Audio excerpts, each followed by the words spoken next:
Sweet silver bells all seem to say, throw cares away. Christmas is here, bringing good cheer to young and old, meek and the bold. Ding dong, that is their song. With joyful ring or caroling, one seems to hear words of good cheer from everywhere, filling the air. Oh, how they bound, praising the sound, Lord in the dead, telling their tale. Gloria in excelsis Deo. Gloria, gloria. Hark how the bells all seem to say, Christmas is here, bringing good cheer to young and old, meek and the bold. Ding dong, that is their song. With joyful ring or caroling, one seems to hear words of good cheer from everywhere, filling the air. Oh, how they bound, praising the Son, Lord in a day, telling their tale. Hey, while people sing songs of good cheer, Christmas is here. Hey, while people sing songs of good cheer, Christmas is here. Gloria in excelsis Deo. Gloria, gloria.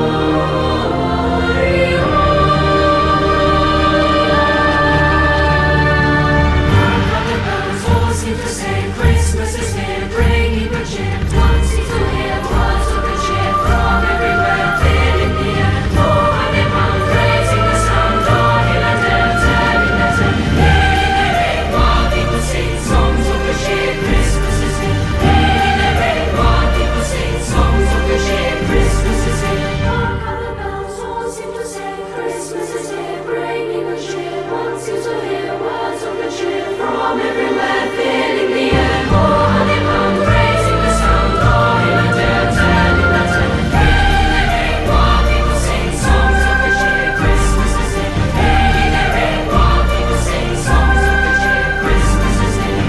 Merry, merry, merry Christmas. Merry, merry, merry, merry Christmas. All they said, all without end, measure to everyone.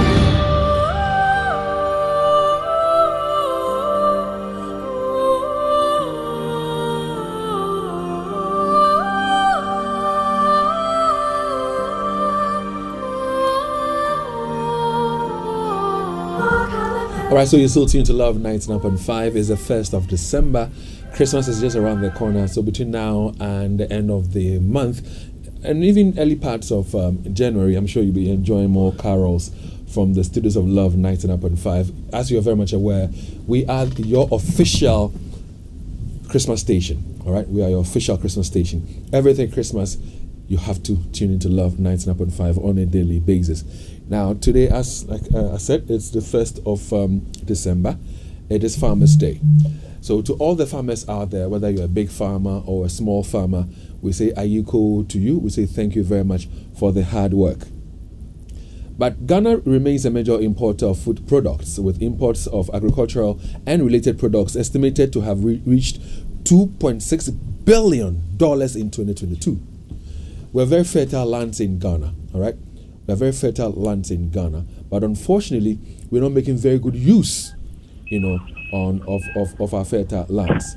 Now, sadly, these food and agricultural imports, will continue to grow as Ghana's underdeveloped food processing sector is unable to meet increase in demand. And the food that we import into this country, that amounts to 2.6 billion, you ask yourself, can't we do better than we are doing right now in Ghana? For example, we import rice, we import wheat, we import soybean, poultry products, onions, tomatoes. When the Niger border was closed, we know the struggle we had to go through, to get onions. Even palm oil is imported into Ghana. So as we celebrate the 2023 edition of the Farmers' Day, what would you like to say to farmers? Our farmers are there. What would you want to say to them? And, what will it take for Ghana to have food security? What would it take for Ghana to have food security? You can join us with your thoughts and your comments. First of all, our WhatsApp number is 05511119995. And also, you can join us on Facebook on Love 99.5 FM. That's how you can reach us on Facebook today. All right, so let me first of all say a big good morning to Mr. John Kennedy Apeja. He's Business Development Manager, Chamber of Agribusiness Ghana, and he's also Managing Director for Farm Masters Global Limited. Mr. Apeja, good morning to you. Hello, good morning. As you are well. Yes. Hello, I can hardly hear you. Saying that I hope that you are well. Yes, I am fine. Good to have you. Please hold the line for me. Also on the lines right now is Oheneba Yao Sapon Srebo the First, and he is the outgoing national best farmer. Now, he is also on the lines right now. Nana, good morning to you. Good morning. Good morning, David. How are you? Nana, I'm well, and I thank you very much for honoring your promise to me, because it's taken me 3 days to get Nana. Nana's so busy.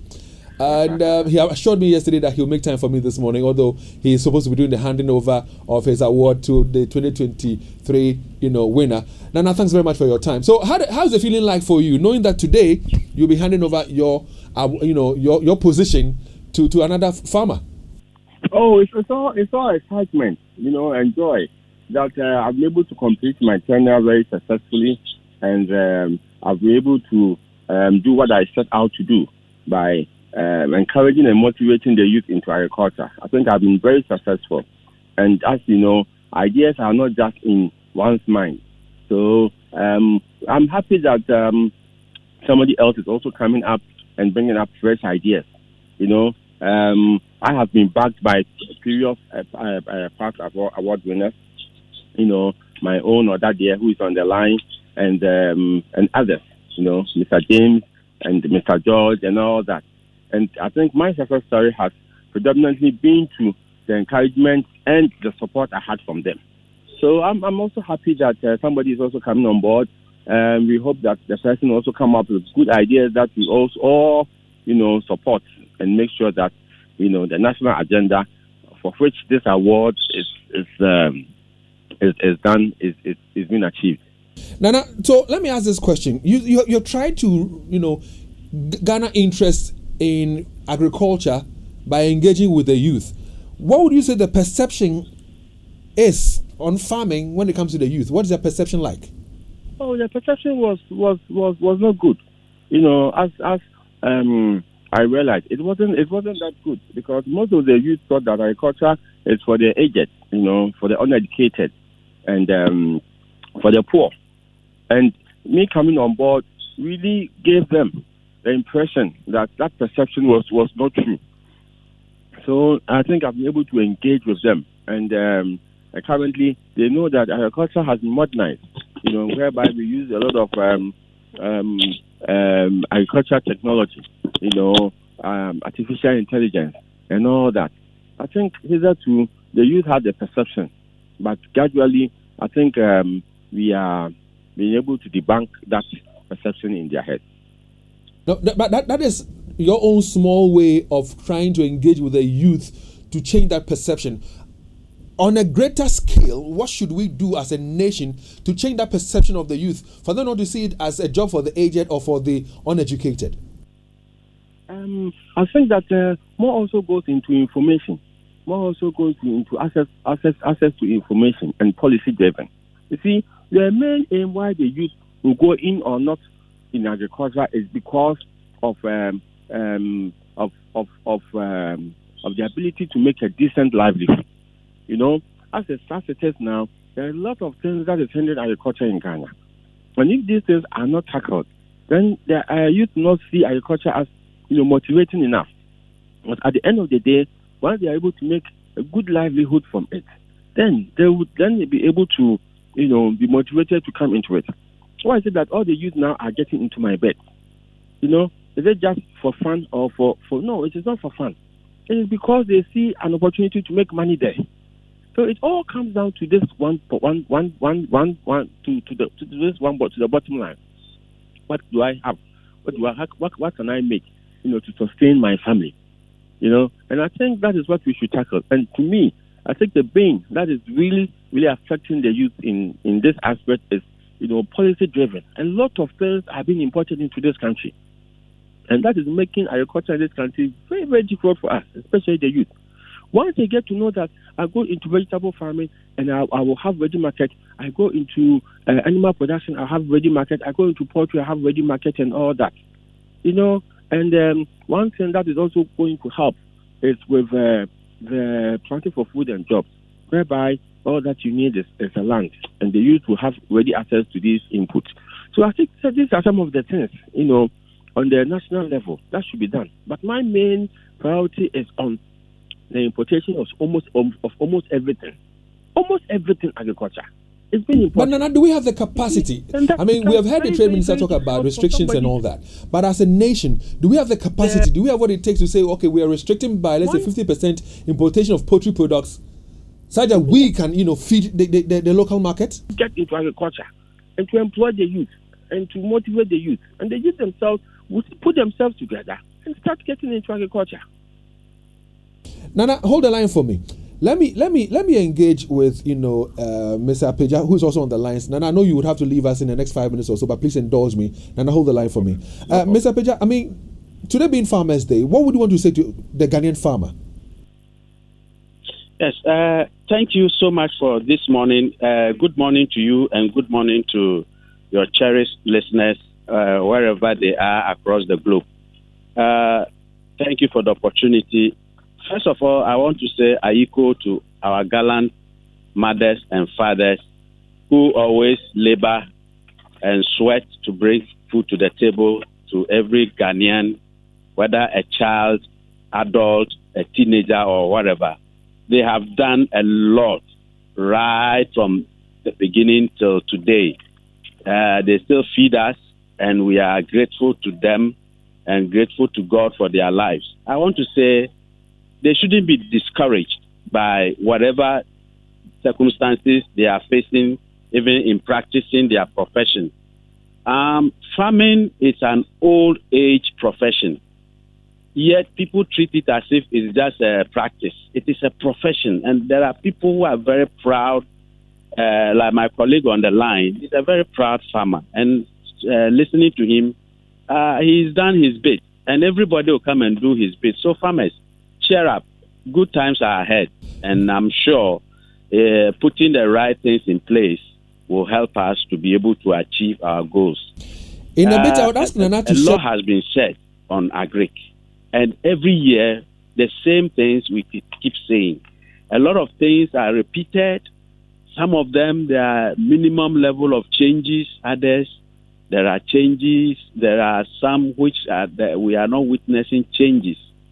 All that is needed now is a paradigm shift. The talking is too much. I like that the talking is too much, and we need a paradigm shift. Now I'll ask Nana in a while to tell us about what he farms, because I've seen videos, and Leo will share with Joel, so we show it on Facebook, what Nana is into. Nana has also built a school. He's doing so well. Nana will be telling us about what he farms and all that. But Mr. Peja, in your estimation, have we given the right recognition and compensation to the efforts of the farmers in this country? Yes, it is a yes and no. The no is bigger because the farmer in the first place does not get the right price for his produce. And so he is not compensated enough for his sweat and the drudgery of farming. Yes, we have a recognition in the form of Farmers' Day, but you ask yourself, how many of these peasant farmers who form the bulk of our farmers in Ghana, 70 to 80% of them are peasant farmers, from farm to the table to feed themselves, their families, and at the end, they don't even have anything to sell to make money. So we haven't given them their due in terms of pricing. The only sector you see farmers receiving a little more recognition and compensation is the cocoa sector. And even then, how much do they get? They don't get the full price. Government determines what they should get.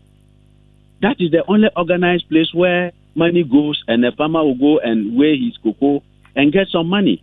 But what about the cassava farmer? The middleman goes there and then says that I'll buy your basket of cassava at 5 cedis. And because he needs money to buy salt to go to the farm, he has no choice. He will give it to the middleman and take his 5 cedis and bring it to Accra and come and sell it for 100 or 200 cedis. And then he has ripped off. He has made a lot of money, and the farmer is still there in the village, still poor, unable to improve upon his life, his living condition. So I think it is about time Ghana decides that our staple foods, the roots and tubers, the cereal, Ghana should find a way of setting up a pricing board. A pricing board, or a board that will regulate prices for all these our staples, so that at least the farmers will get their due when it comes to their farm produce. The middlemen are too many in the chain.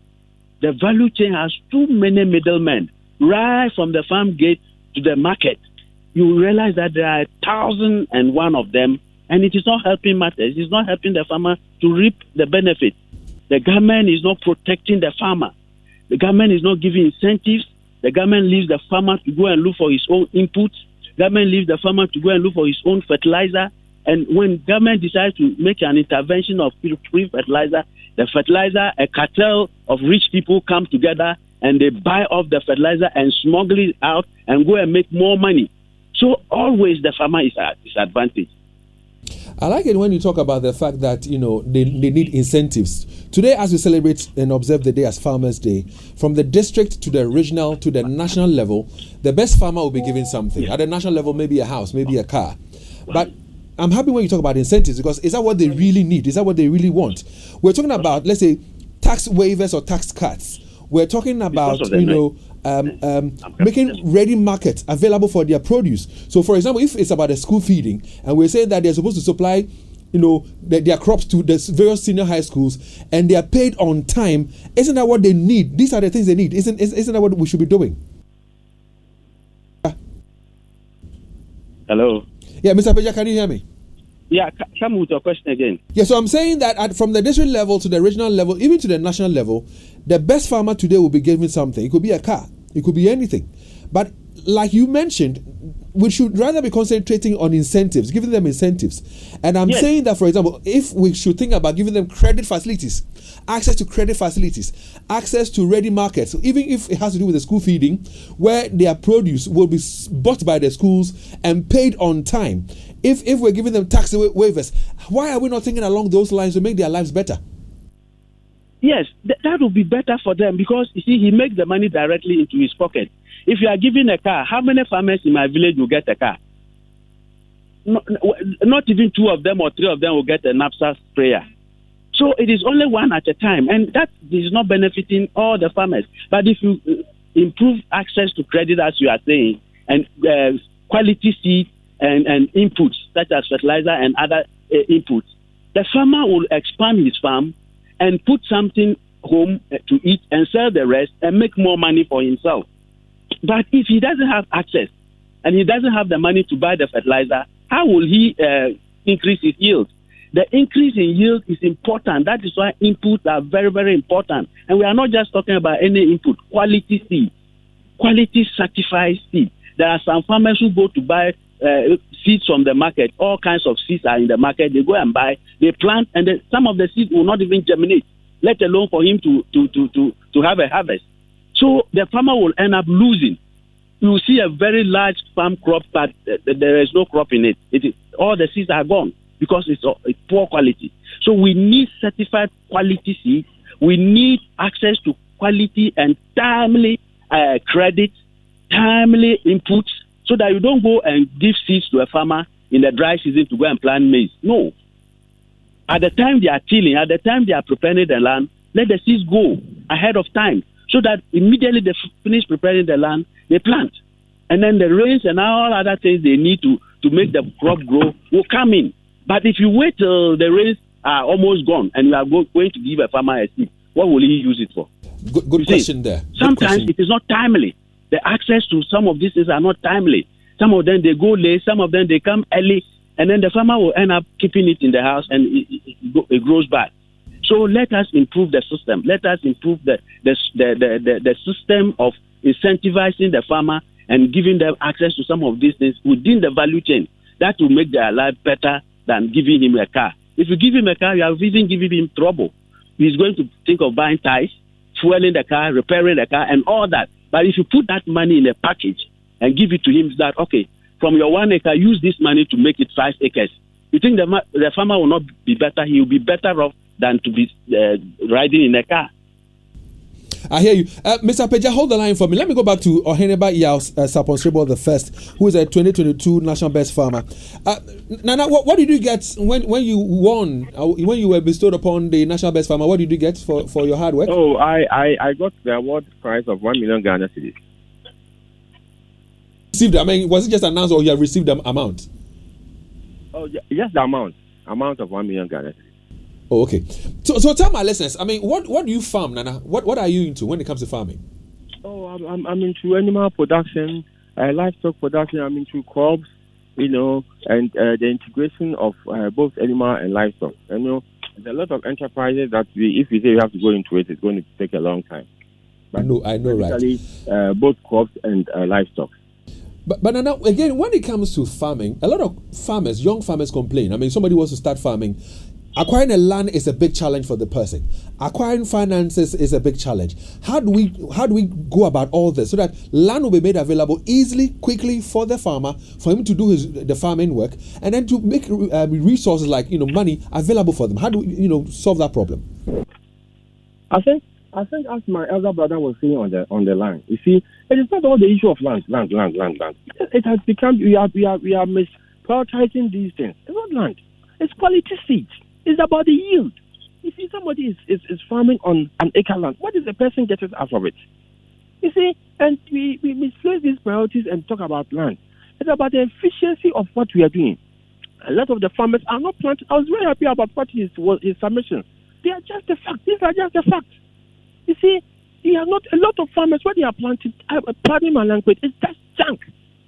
So garbage in, garbage out. And what they're supposed to get, they are not getting it.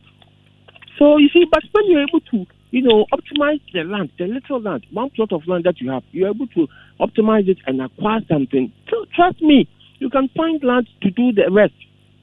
So it's about the farmer being given quality seeds, being given quality input, and the little that the person is doing, being able to achieve the maximum yield out of it. You see, when you are able to do that, then you are able to raise something. And at the end of the day, as he was rightly saying, then the policy makers will also make up. You see, when it comes to the Tree Crop Association, they fix prices for oil palm, for this, for that, so that you have a regulated price. If these things are not done, my brother, forget about the land. What do you need land for? The ones that they are doing, how are they even able to market it? The market they will come and they will give preposterous prices. So you see, we have to, start from the scratch. I always say that when you go to the examination, you do the easiest one first. They do hanging fruit. These are the ones, the policies, and then the inputs. Get them right. Increase the yield. So when the person, because the more you increase your land and you are making losses, the more you compound your losses. Now, okay. Before you go, I mean, you have established a school. What is the essence of that school that you have, put up?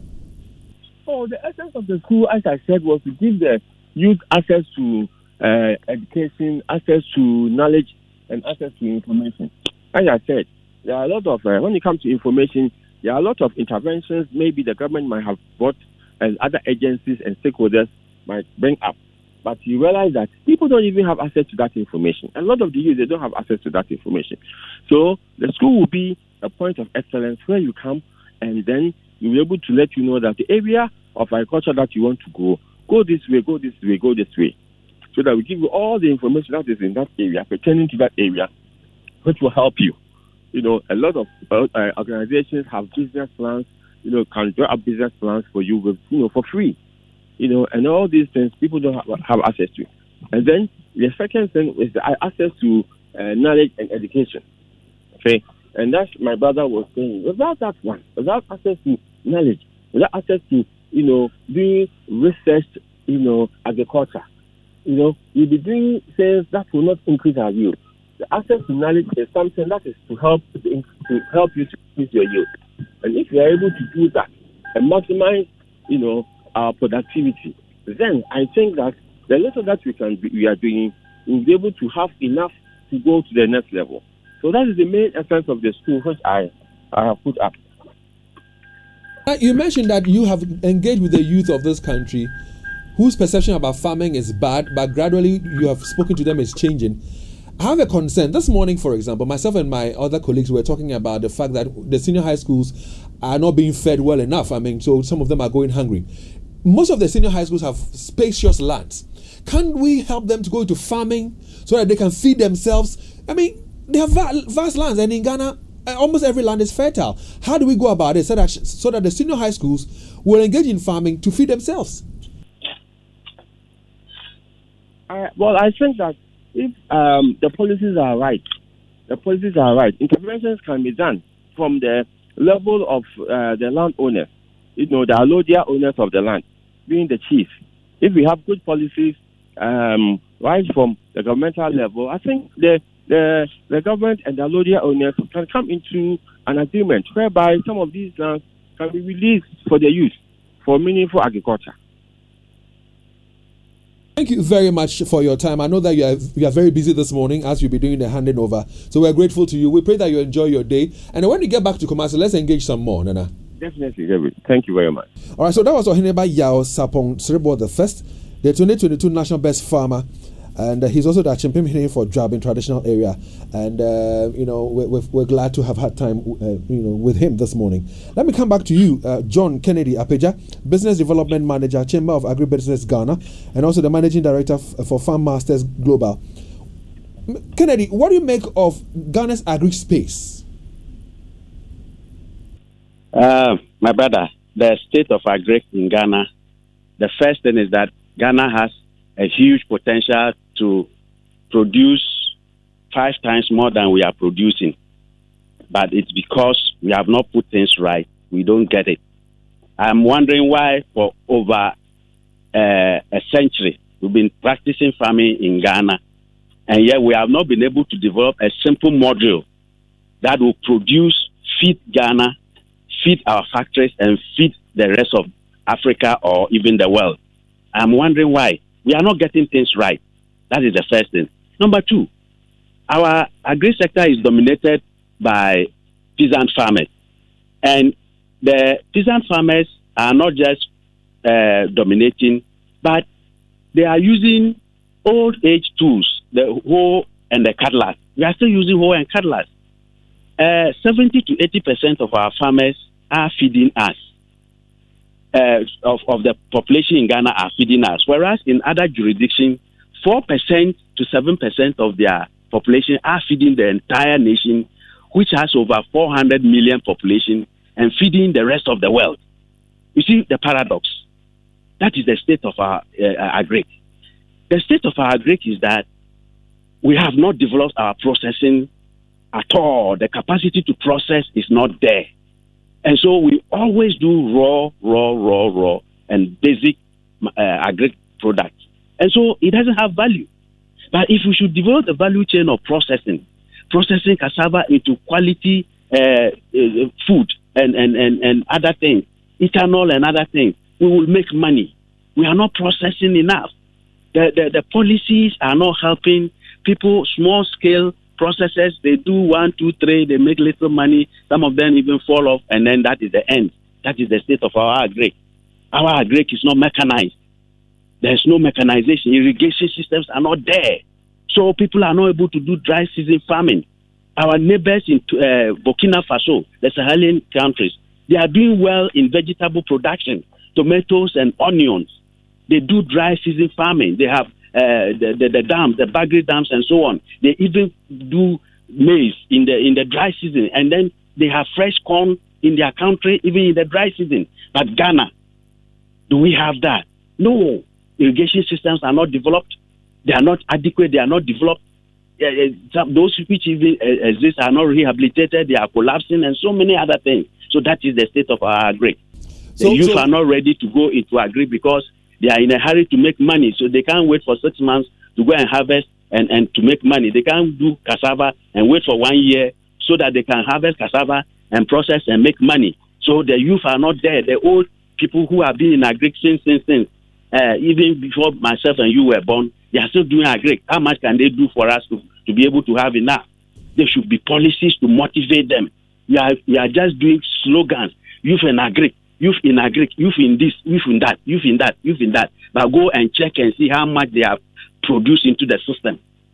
Whether it matches the kind of talk we are doing. No, that is the state of agric. Let us deliberately and consciously make the youth part and parcel of our agric economy. That is the only way we can develop. So I appreciate all that you have said. I mean, we had a documentary not long ago where, policymakers promised to, develop dams for us. The dams themselves are now thirsty, so we cannot have an all year running, kind of farming done. Now, you talked about, our old ways of doing things. The Chinese who are destroying our environment through illegal mining, they have taken our cocoa, taken it back to China. They are growing the cocoa, and they now have a very nice modern way of cracking the cocoa or the pods, and even how to dry them. We are still doing the old archaic way of cracking pots, and then. So, Mr. Peja, what will it take for us to get the policymakers to rethink and do what ought to be done? I mean, the talk, like you said, has become too much. How can we, as citizens, get policymakers to do what is required of them? That is why you and I exist. A radio station, a reputable one, of course, like yours, should champion that crusade. Make it a conscious part of your programming, that you will always give a slot, even if it's for 5 minutes, to draw government's attention to some of these things. They are there. They've been said over and over. Document them, and always, if by the time you start your interview, you say, government, I'm reminding you, irrigation dams are not being built. Do something. Continue to do it for one continuous year and let's see the impact. That is why an organization like mine exists. We are doing advocacy. We go for conferences and meetings, and we tell them. They call us to come and make input into some of the policies. We do. But the problem has been the implementation. It is not that they don't know. They know. They know a lot. But the implementation, when it gets to the implementation level, then there's trouble. I don't know whether there is some voodoo in between the planning, the strategy, and the implementation, that when we get there, we get scared and we run away. I don't know why. We have to find out why there's a problem with implementation of our policies in Ghana, not only in the agri sector, but in several other sectors. Why do we have challenges in implementation? Sometimes it is because of selfish ends of people who are put in charge. Sometimes it is because people are not just committed. Sometimes it's because supervision and monitoring is very poor. John Kennedy Apeja, thanks very much for your time. He's a business development manager, Chamber of Agribusiness Ghana, and also managing director for Farm Masters Global Limited. And so they hold the seminars. What do? They go and drink, have lunch, give some TNT to the people, and then that's it. We don't put the rest to any good use. And I like the way he ended. He says, we know it all. We know what we ought to do. But unfortunately, whether through voodooism, jujuism, or witchism, or whatever it is, we're not doing what it takes. And therefore, as we sit as a nation that has very fertile lands, our crop importation to this country, food items importation, hovers around $2.6 billion. Mr. Nunu, you are an economist. Good morning, by the way. Good morning. You are an economist. $2.6 billion of imports into this country. Rice, soybeans, wheat, even palm oil, onions, tomatoes. Bibia, we are importing them. As an economist, where we are spending such huge sums of money, how does that make you feel? It's quite sad. And it's not as if we are importing something that is far from us. We are importing something we can do, we can produce here locally. I mean, how on earth should Ghana import rice? And you see, the worth of rice we import is close to the worth of cars we import. Take that one again for me. The worth of rice we import into the country is close to the worth of cars we import. And look at the price of cars. So it means that we have a lot of imported rice in our stomachs as we sit here. And that is a problem. You see, so the implication on the economy alone leaves much to be desired. So I think that it's not something we should even should be having a conversation about if we lived our lives well as a nation. what is wrong with us? I mean, so preparing for the show this morning, the countries that are leading when it comes to agriculture, the USA, China, India, Russia, and yet even Ukraine, war-torn Ukraine, is still a leader when it comes to business or agriculture. Like Mr. Pe just said, they have seminars. Leaders or policymakers know the benefits agriculture plays in an economy, and yet we are at this level where we are importing almost everything. I make mention of COVID. When COVID came, we were exposed. We got to realize that, listen, as a nation, we need to do certain things so that when certain things like COVID should happen, we will be able to produce certain things for our own selves. And the Ghanaian is so innovative, so creative, so hardworking that given the opportunity, we can perform. On Wednesday or thereabout, we had a conversation with guys from the abattoir, people who are into cattle rearing, dealing cattle. They say, listen, if they have the right support, they'll be able to produce so much that we'll not have or bother ourselves to import offals. Offals here, we're importing them into this country. Not long ago, when the Nigeria's coup took place and the borders were closed, we know the panic we went into because onions will not come to Ghana. Burkina Faso is not having lands as we are having, yet we are buying tomatoes from Burkina Faso. What will it take for our leaders, policymakers, to sit up and do the right things? Because when we do it right, and we become self-sufficient by what we're cultivating and eating, we can export and make money as well, foreign exchange. What will it take for us to get through to them? Yes. Anyway, these things you mentioned, one of them surprises me. That is Trihun. So the first time I heard Trihun, I was surprised. That we're importing Trihun? Yes. Oh, and what about the Yamade? The Yamade, the Brazilians don't like it too, but they bring it to us to eat, and we are using millions to import. You see, we have government, we have the public sector to provide for the things ordinarily the individual wouldn't get. So government builds schools. It's not as if private people are not aware that it's a good business, but the state thinks that is important for the development of the state because it adds to human capital. Now, there are some things we expect the government to do. For example, storage facilities, roads linking the farms to the cities, and processing plants, so that if we have tomatoes in abundance and we cannot use all in the season, we need plants that will process it into paste. Even cocoa, we export averagely $1 billion worth of cocoa, but the paste we export averagely $400 million. It tells you that we are interested in exporting raw products and importing refined products. So what can we do? And it will be very difficult for the individual to undertake some of these projects or works, and we expect the government to be interested in that.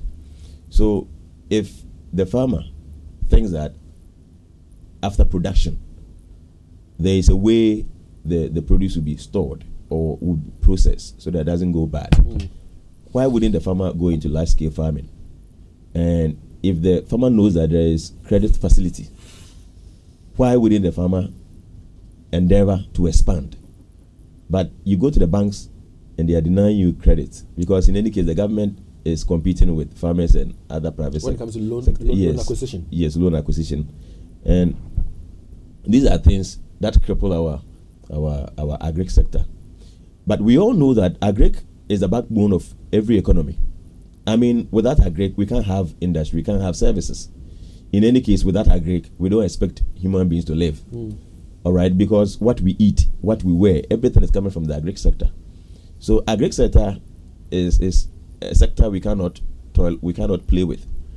And so we all expect the government to do it, but it's almost as if there's a cartel and people make money from importation, or our government. Well, I'm told we have a challenge. I'm told that we are off air right now. Are we off air? But I'm told that we're off air right now, so let's play some music whilst we get back, and we'll take it from there.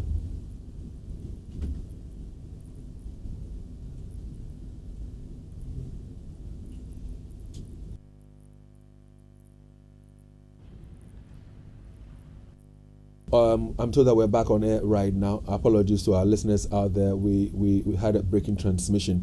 Mr. Nunu, you were talking about incentives, and I was again asking Mr. Peja about the incentives, because for me, I ask myself, if the farmer has to go to the bank to access credit facility, and the interests are so high, how does he get that facility?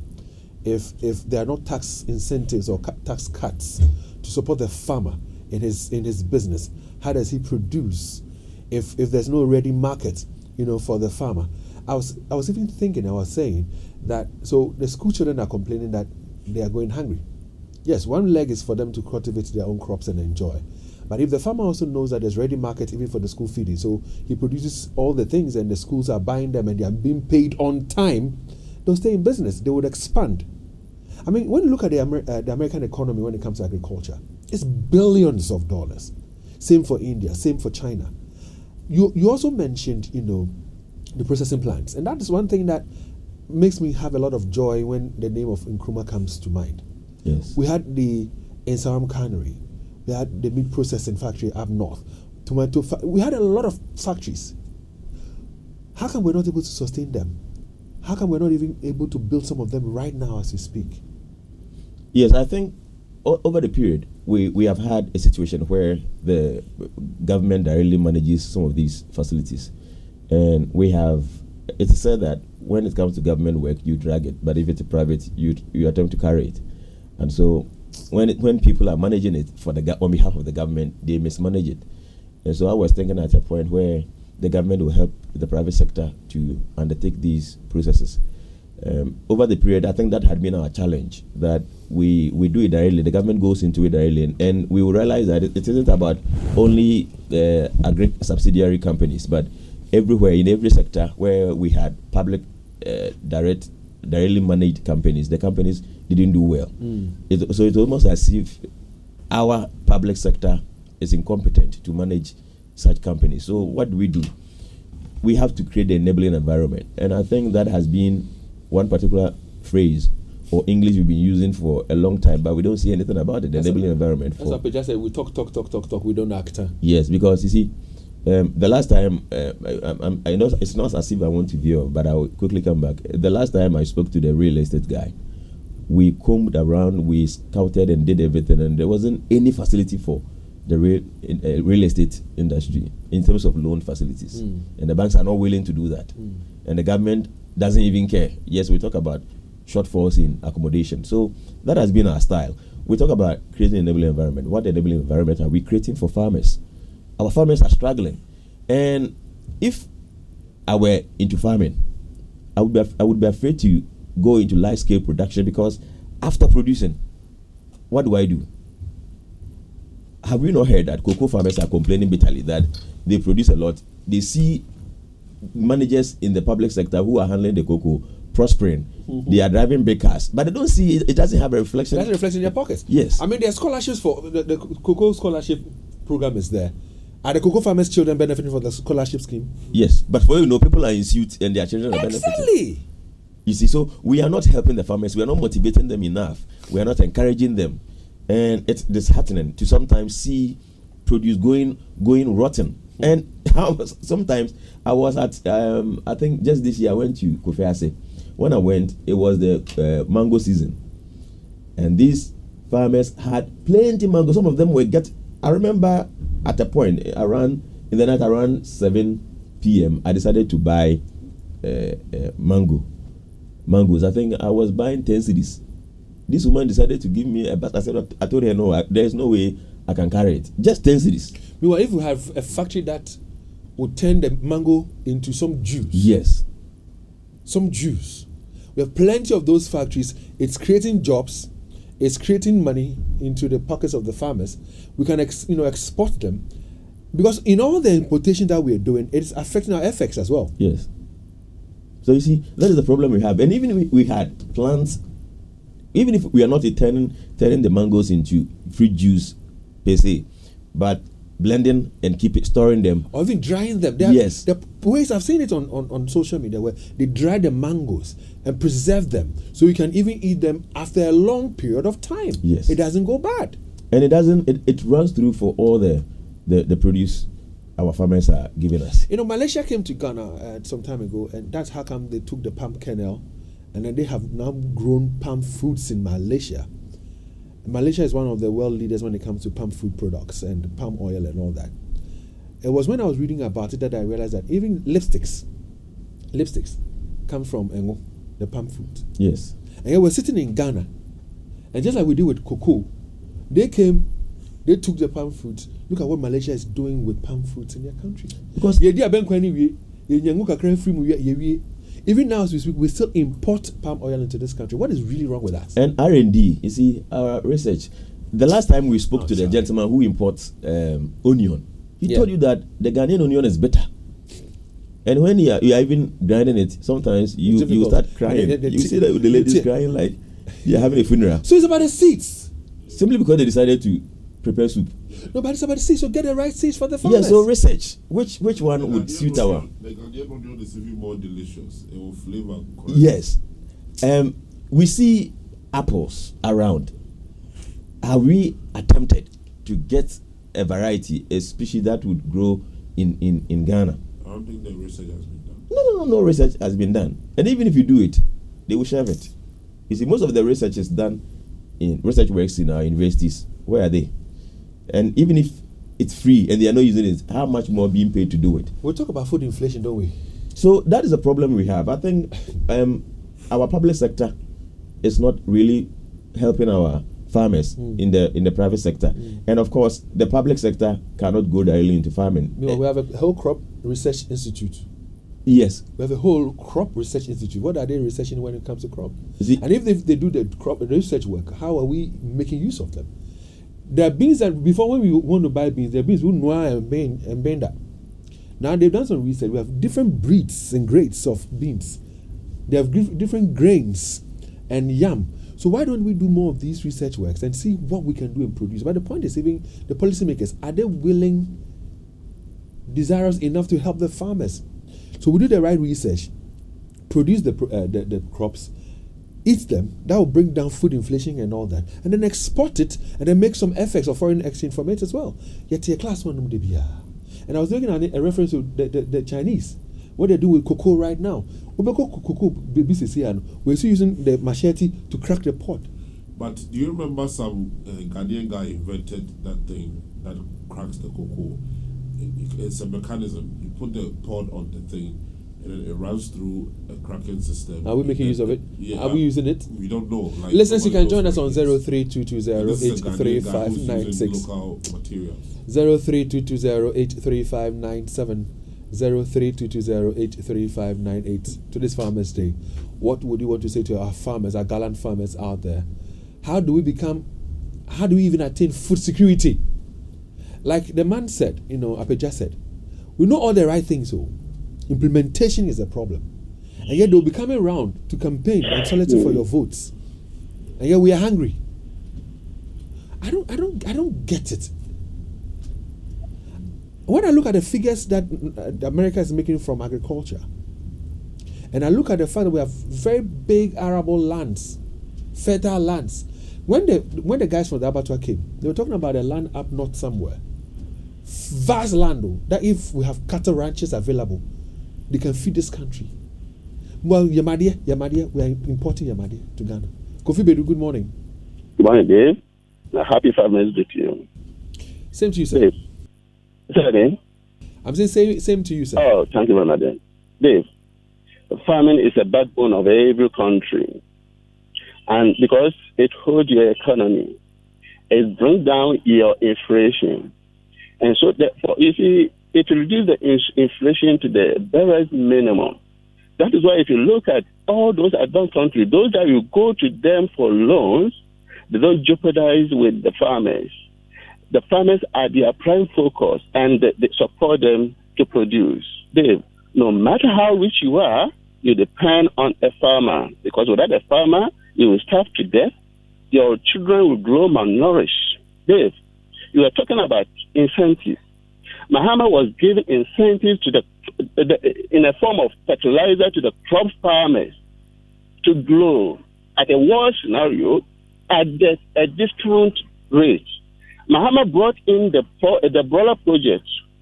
The broiler project was meant to make away the importation of frozen chicken into this country. And so Mahama was again giving maize at a discount rate to the farmers to produce more chicken.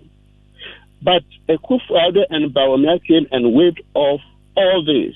So farmers, Akufo-Addo and Bawumia has done worse to you. So, vote for Mahama to come and do or bring back all those incentives. We're not campaigning for any political party or any individual. We're talking about Farmers Day today. Kofi Bedu, your nickname I know is Mama Kanu, right?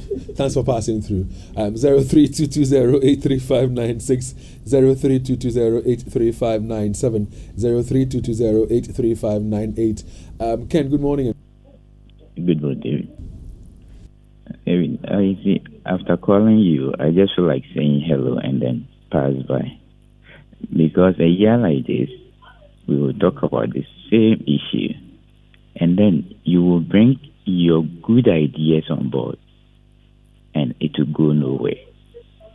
You see, I want us to look at this from we want to promote our agriculture system or bring the youth into agric. I want us to look at it from our educational sector. These curriculum masters who think they have the brain, they should recycle their brain and introduce agriculture into our education, our basic education, and then SHS.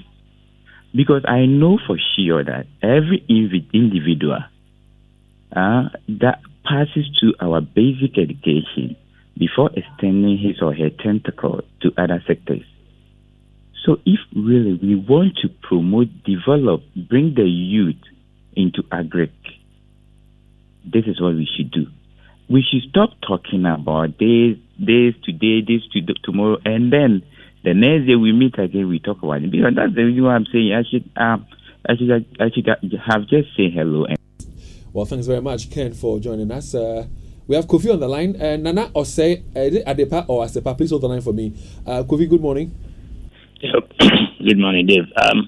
When we are making submissions and we make mention of the name of any politician, just allow us, because we have to mention their names and say what they have done and what they have not done, because they are the leaders. If you recall, during Rollins' time, there was a 100-acre rice farm at Avehime. And hello. Kofi, go ahead. We're listening. Avehime. And when Kufuor came, instead of making sure that the farm works and we have a produce, he decided to prosecute those who masterminded this farm and made sure that the rice farm and all the machines that are in the farm got rotten. And so if today another MPP government comes and he says we are going to restrict import of rice and those kind of things, and they are saying that youth should go to agriculture. Youth should go to agriculture for where? Do you think it is easy for any youth to just get up and go to agriculture? Where can he get land? Is it easy to come by land? Can you just get up and go and, weed anywhere and say, I'm making a farm without recourse to finding the owner of the land? They have to address that. Everybody wants to go to farming, but to get farm to land. Don't come and say that people should go and vote for. We're not asking you to come and tell somebody who should vote for who or stuff like that. We don't want to encourage that here. If you come, you make your point. You want to, say a political party did well or somebody who was a political leader did something fine, all well and good. But I will not be comfortable when you say go vote for this person. That's not what we're doing here. We're not campaigning for people here. Nana Osei Sibe, good morning. Hello. Yeah, Nana Osei Sibe, good morning. Hello. Nana, can you hear me? Nana, I'll say good morning. Good morning. I'm Nana Sesibi. I want to share something with you. In the 60s, Kwame Nkrumah eliminated middlemen from the system. So we had food distribution corporations, which will go to the hinterland and bring food to the market. They have abandoned it. They are not using it again. We are not far from Burkina Faso.